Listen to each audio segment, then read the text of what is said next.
Dibanding siapapun, orang yang sebel ke kita tuh energinya, potensinya lebih banyak untuk mengorek-ngorek kekurangan dan kesalahan kita. Kesetiaan apalagi yang kau ragukan darinya? Tidak ada yang lebih pahit dari berharapnya hati kepada kita. Allahumma aftah lana hikmataka ya Allah.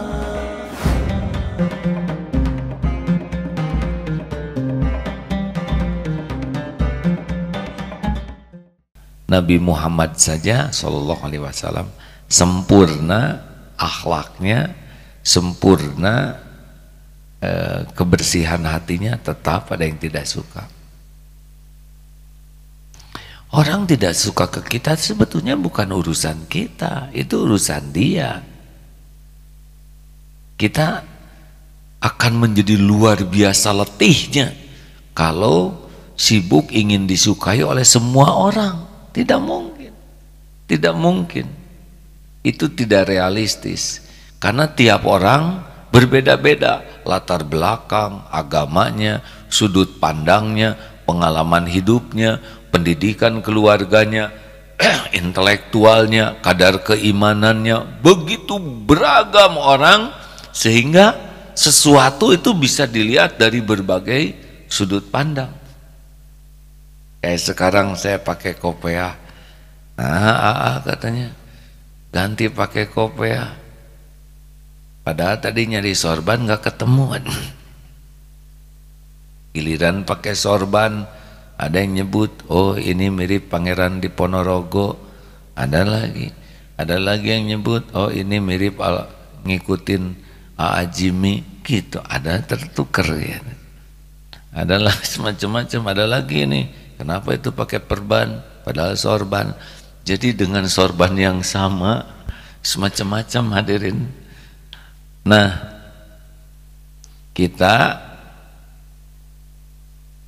sikapi saja semuanya dengan bijak. Kalau ada orang yang tidak suka ke kita, biasanya mereka tuh punya waktu, punya kesungguhan, dan punya kegigihan yang besar untuk mencari-cari kekurangan dan kesalahan kita. Dibanding siapapun, orang yang sebel ke kita tuh energinya, potensinya lebih banyak untuk mengorek-ngorek kekurangan dan kesalahan kita. Kesetiaan apalagi yang kau ragukan darinya? Benar? Gratis. Sayangnya kita tidak suka, padahal mereka itu karunia. Iya kan? Halo? Mana sih yang kita perlukan? Pujian atau koreksi? Teori ya. Teori mah gampang, termasuk ceramah ini juga gampang, tinggal bunyi. Giliran selesai ceramah, tolong dong lengkapi dengan dalil. Itu juga dalil semuanya biasa ya. Selalu ada 1001 alasan untuk menjawab. Jadi kalau ada orang yang sebel ke kita, ini bisa kita gunakan sebagai bagian dari karunia. Satu ya, kalau ada orang yang sikapnya kurang baik ke kita, masih ingat pelajaran yang lalu? Kalau orang bersikap kurang baik ke kita, satu pelajaran supaya kita tidak melakukan keburukan yang sama. Jadi kalau ada orang perilakunya kurang baik ke kita, Allah memberikan ilmu bahwa saya tidak boleh melakukan keburukan yang sama. Dia tidak tepat janji, saya sekarang dapat ilmu bahwa saya tidak boleh tidak tepat janji. Dia ngomongnya nggak enak, membuat kita malu, saya dapat ilmu bahwa saya tidak boleh mempermalukan orang lain. Dia pelit, kedekut, buntut kasir kepada kita, pelajaran saya tidak boleh kopet, ya kan? Dia di depan kita kentut, pelajaran saya tidak boleh kentut sembarang tempat, gitu harusnya ya. Tapi kadang-kadang balas dendam ya. Ada orang yang berbuat kurang baik itu satu, jadi ladang ilmu. Yang kedua, ladang riado.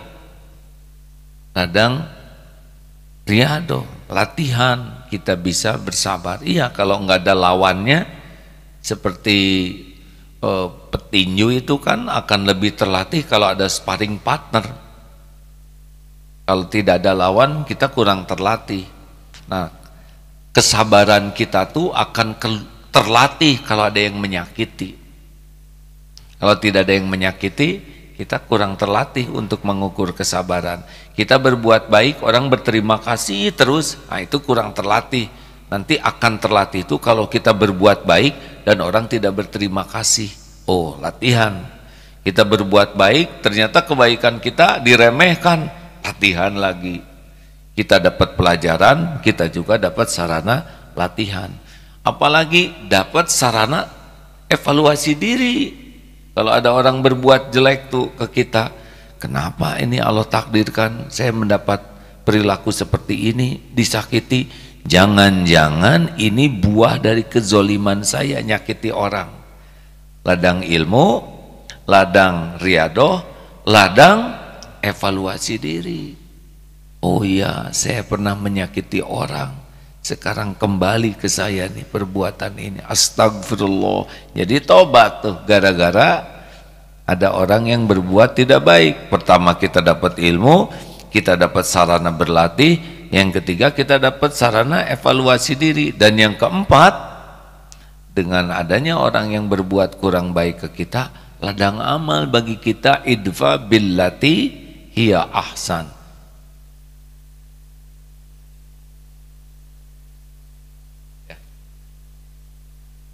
Surat Fusilat ayat ayo, banyak hafiz nih, semuanya pada tawadu ya. Cari 1001 alasan berbaik sangka kalau ada orang yang lupa ya. Ayat 34, silakan dibacakan Ustaz. A'udzu billahi minasy syaithanir rajim. ولا تستوي الحسنة ولا السيئة ادفع بالتي هي أحسن فإذا الذي بينك وبينه عداوة كأنه ولي حميم وما يلقاها إلا الذين صبروا وما يلقاها إلا ذو حظ عظيم. Dan tidaklah sama kebaikan dan kejahatan.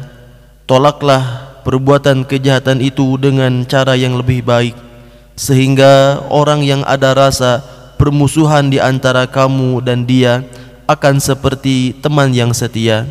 Dan sifat-sifat yang baik itu tidak akan dianugerahkan kecuali kepada orang-orang yang sabar, dan tidak dianugerahkan kecuali kepada orang-orang yang mempunyai keberuntungan yang besar.